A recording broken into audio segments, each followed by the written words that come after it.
Bonjour, c'est M. Doumbouya, votre professeur de mathématiques. Donc là aussi, nous allons toujours continuer le cours sur les nombres complexes.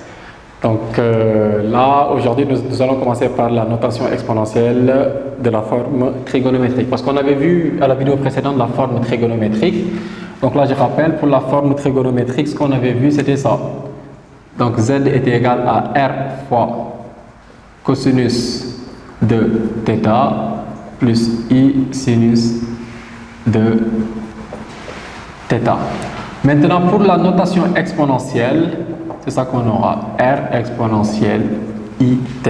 Et c'est ça qu'on appelle la notation exponentielle de la forme trigonométrique. Donc, R représente le module de Z et θ représente l'argument. Donc, nous, on va essayer de déterminer donc, le module et l'argument d'un produit. Donc, module et argument d'un produit.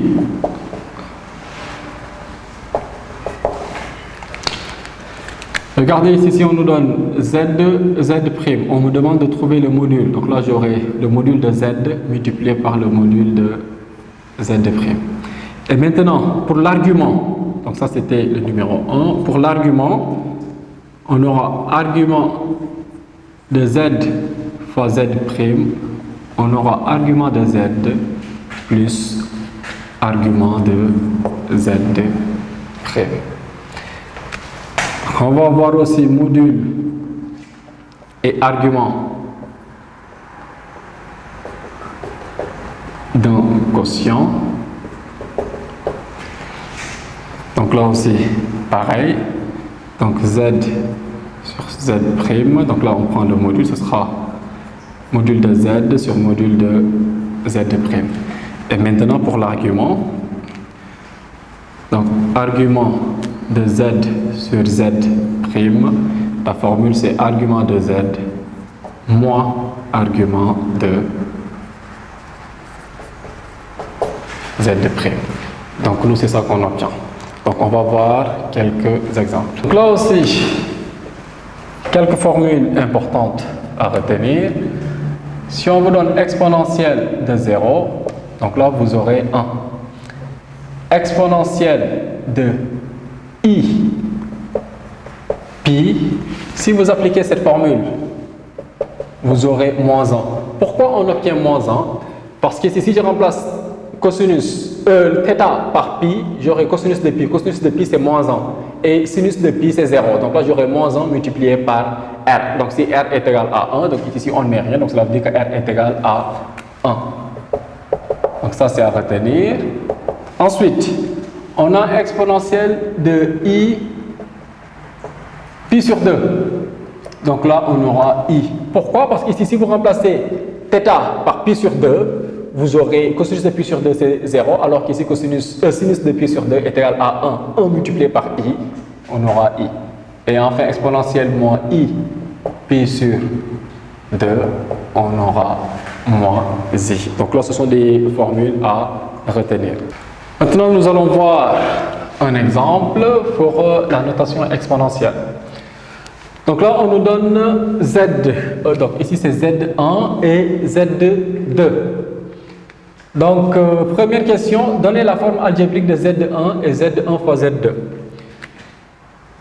Donc Z, donc là, pour la première question, Z1, on a moins 2 facteur de cosinus de pi sur 3 plus I sinus de pi sur 3. Donc là, qu'est-ce qu'on fait? On développe. Donc là, j'ai moins 2 d'abord. Cosinus de pi sur 3, c'est 1/2. Et là, sinus de pi sur 3, c'est racine de 3 sur 2. Donc là, on aura plus I fois racine de 3 sur 2. Donc là, qu'est-ce qu'on peut faire? Je peux simplifier par 2, au final, Z1, on aura moins 1, moins I racine de 3.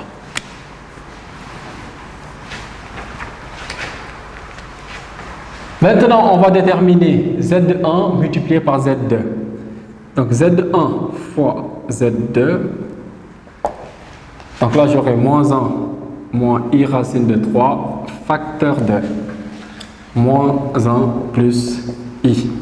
Ici, on a moins 1 multiplié par moins 1 qui nous donne 1. Moins 1 multiplié par i, on obtient moins i.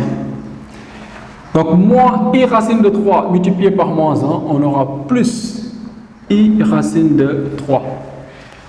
Moins i racine de 3 multiplié par i, on aura moins i au carré fois racine de 3. Donc là, j'ai 1. Et là, j'ai moins i plus i racine de 3. Je peux mettre i en facteur. Donc, si je mets i en facteur, donc là, j'aurai moins 1 plus racine de 3. I au carré, c'est moins 1 multiplié par moins 1, ça fait 1. Et 1 multiplié par racine de 3, on obtient racine de 3. Au final, on aura racine de 3 plus 1. Donc ça, c'est notre partie réelle. Plus, donc là, j'ai racine de 3 moins 1 fois i. Donc, racine de 3 moins 1 représente la partie imaginaire. Donc là, j'ai z1 fois z2. C'est ça qu'on obtient. Maintenant, pour la deuxième question. On demande d'écrire Z1 et Z2 sous forme exponentielle. Donc Z1, on avait trouvé tout à l'heure moins 1 moins i racine de 3. Première chose à faire, c'est déterminer le module. Le module, ce sera moins 1 au carré plus moins racine de 3 au carré. Donc c'est la partie réelle au carré plus partie imaginaire au carré. On prend la racine carrée du tout. Donc là, on aura 1 plus 3. Au final, on obtient racine de 4 et le module, on a 2. Maintenant, pour le cosinus de θ, c'est partie imaginaire divisée par le module. On a moins 1 divisé par 2, donc qui est égal à moins 1 demi, et le sinus de θ. Donc là, on aura moins racine de 3 divisé par 2. Donc là, qu'est-ce qu'on constate? Le cosinus est négatif, le sinus aussi. Donc cela veut dire que dans le cercle trigonométrique, nous sommes à gauche, en bas à gauche. Donc ce sera pi plus θ.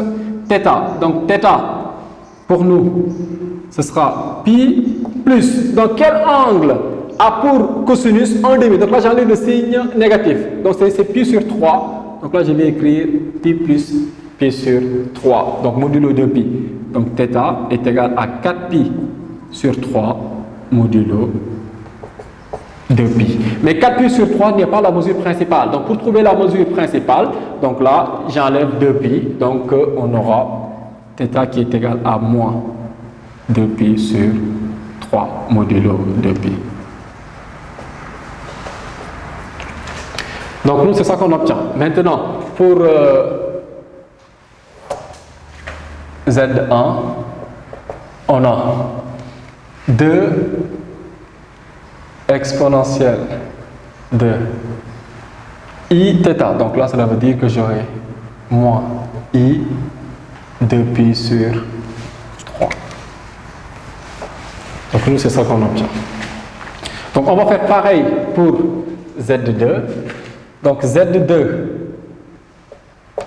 donc nous, on nous a donné moins 1 plus i. Donc là aussi, on va calculer le module. Donc le module de Z2 est égal à moins 1 au carré plus 1 au carré. On prend la racine carrée du tout. Donc là, j'ai 1 plus 1 et là, j'obtiens racine carrée de 2. Cosinus de θ. Donc partie réelle, 1 sur moins 1 sur racine de 2, on a moins racine de 2 sur 2. Et le sinus de θ, on a 1 sur racine de 2 qui nous donne racine de 2 sur 2. Donc là, qu'est-ce qu'on constate? Le cosinus est négatif, mais le sinus par contre est positif. Si le cosinus est positif, donc là, on sera en haut à gauche, donc ce sera pi moins θ.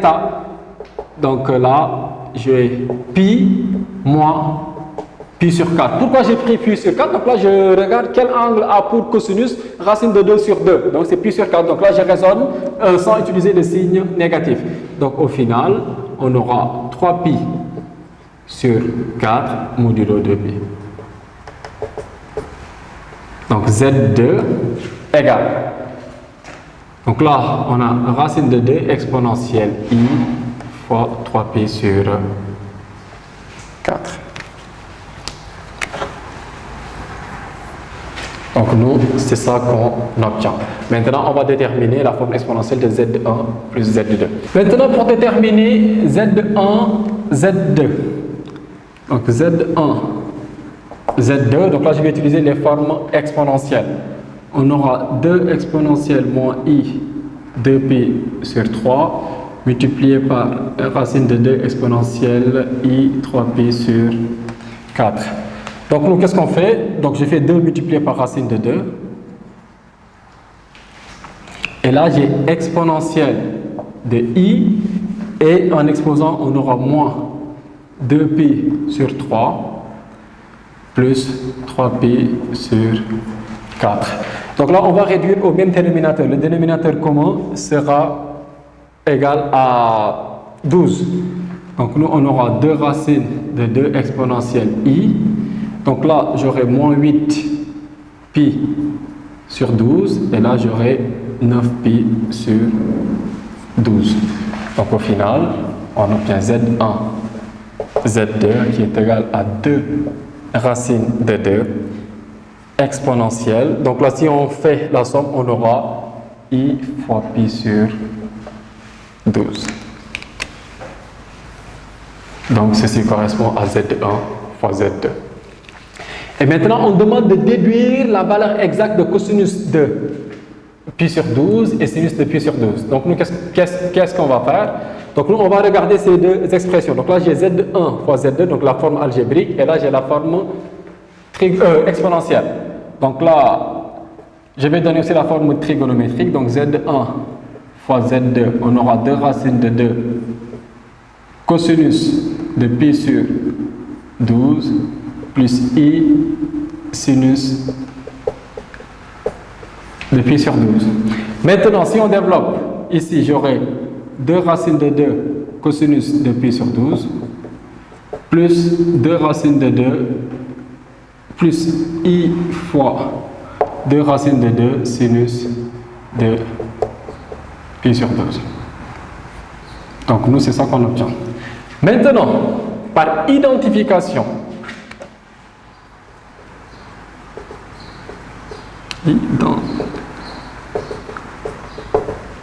donc par identification, donc là, qu'est-ce qui va se passer? Donc ici, j'ai la partie réelle. Donc la partie réelle, 2 racines de 2 pi sur 12 est égale à cette partie réelle. Donc on a 2 racines de 2 cosinus de pi sur 12 est égal à racine de 3 plus 1. Donc cosinus de pi sur 12 est égal à racine de 3 plus 1 divisé par 2 racines de 2. Donc nous, on ne veut pas de racine carrée au dénominateur. Donc là, on va multiplier en haut et en bas par racine de 2. Donc là, si je multiplie par racine de 2, j'aurai racine de 6 plus racine de 2. Donc racine carrée de 6 plus racine carrée de 2. Et là aussi, si je multiplie racine de 2 par 2, puisqu'on multiplie en haut et en bas par racine de 2, on aura racine de 2 fois racine de 2, c'est 2, et 2 fois 2, ça fait 4. Donc cosinus de pi sur 12, on obtient ceci. Non, ici c'est 4. Donc c'est racine de 6 plus racine de 2 divisé par 4. Pareil pour le sinus. Donc là aussi je vais écrire 2 racines de 2 sinus de pi sur 12 égale. Donc ceci correspond à la partie imaginaire. Donc racine de 3 moins 1. Donc sinus de pi sur 12 sera égal à racine de 3 moins 1 sur 2 racines de 2. Donc là, comme tout à l'heure, ce qu'on avait fait, on va multiplier en haut et en bas par racine de 2. Donc si je multiplie ici par racine de 2, j'aurai racine de 6, donc là j'aurai moins racine de 2. Et là, racine de 2 fois racine de 2, c'est 2, et 2 fois 2, 4. Et c'est ça qu'il fallait faire pour cet exercice. Donc c'était tout pour cette vidéo et aussi sur les nombres complexes. N'oubliez pas de laisser un commentaire et de vous abonner éventuellement. Je vous remercie.